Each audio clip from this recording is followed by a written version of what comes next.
I have way too many interests, and that's actually a good thing.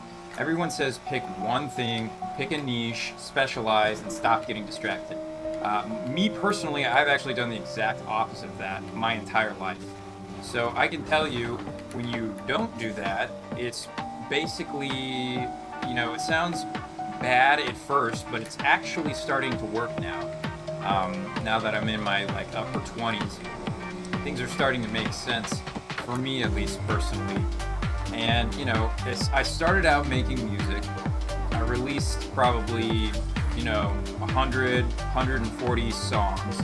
Not all of them were really songs in the traditional sense. A lot of it was probably like ambient soundscapes and more like stuff you would hear almost like as foley in like a TV show, or like little themes, kind of stuff like that. But that showed me that let me not be afraid of what other people thought. That was like my first foray into publishing and posting stuff. Was making these weird little songs and just posting them and just seeing where it went. At the end of it, now I have probably 100, 120, 140 songs out there. Whoop. And that taught me to not be afraid. And then from there I moved on to like photography and videography. Obviously I'm no pro. I would say I'm very amateurish in both of those realms. But that led me into social media and content production. From there I started to learn marketing. After that I started to learn about drop shipping and Shopify, that whole realm of things. After that I learned 3D printing. After that I learned more about CAD. I started to get into eBay. And all of these things are like seemingly random interests. But really what it did at the end was all tie in together. I started my own Shopify business. I sell car parts. I sell automotive performance upgrades for BMWs and Alfa Romeos and Porsches. And we have some other stuff, but basically I wouldn't have ever dared to do something like that if I hadn't have started making music. If I really trace it back 10 years ago, it kind of all started with making music, and I was like, man, I'm doing this weird thing, but it's kind of fun, and I'm just putting my stuff out there and I'm gonna see what people think. And you know what? I always told myself, even if I impact someone, like one person's life positively with what I'm making, then it's worth it. It's worth it to keep going. And that continued to happen. And from there, I taught myself more and more skills, and so on and so forth.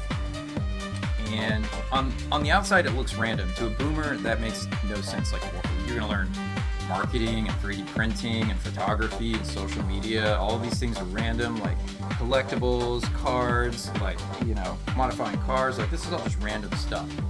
But what it really led to, it culminated in the end into something far more significant. All of those things built up into one larger thing at the very end.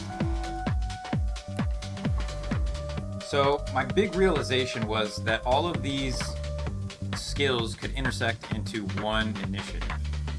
And that's kind of what my suggestion would be is, don't expect yourself to be a master of any one skill when you're 18 or 20, or you're even in college. Maybe you're graduating college. Maybe you got a 4-year degree. But you'll quickly learn that 4-year degree, once you get into the workforce, doesn't really count for shit. All that does is prove that you can follow instructions for 4 years and see something to the end.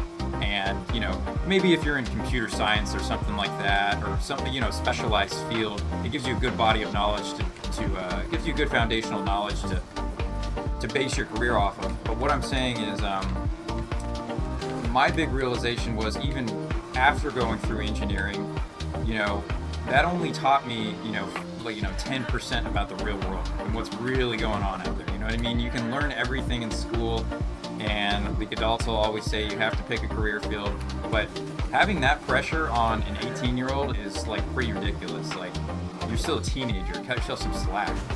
You know what I mean? The old way of doing things is dying at the same time. So it's like, what are your real expectations? You can't expect to go out and slay dragons when you just get out of high school. So I'm not saying specialization isn't powerful. I think that's a great tool as well. But people want you to, know at 18 what are you going to do, and then at 22 what's your career, 25 what's your thing. But how the hell are you supposed to know any of that without trying a bunch of different things? You're just going to try one thing and go with it? Okay, that's fine if you want to be an NPC. Like, that's cool. I mean, that works for plenty of people. I'm not trying to diss any of that either. I think more and more people now, though, have to follow a non-linear path.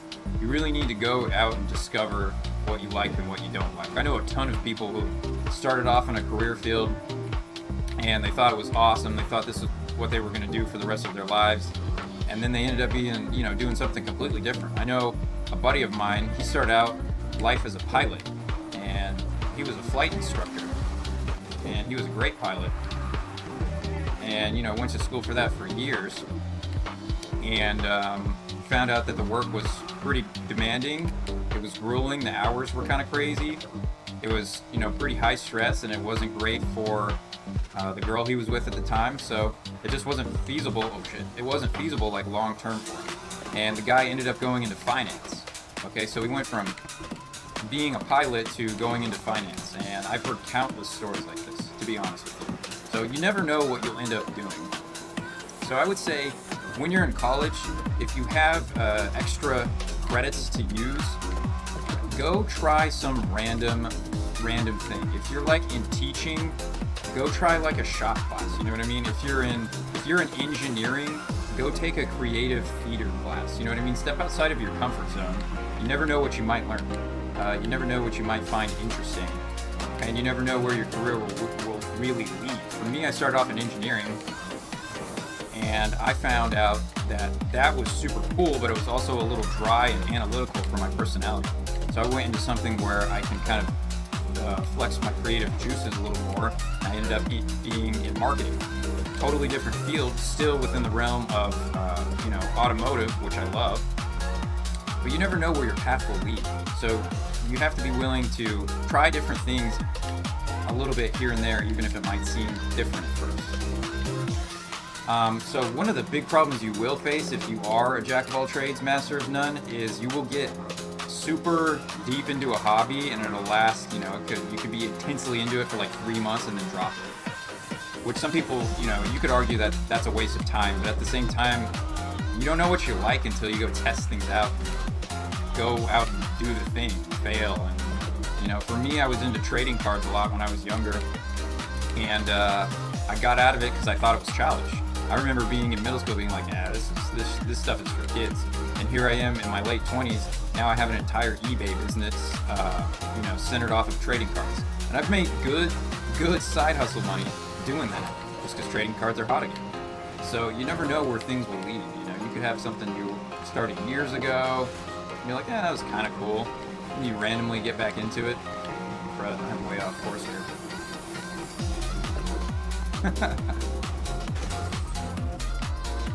Anyways, where was I going with that? Let me just finish this race first.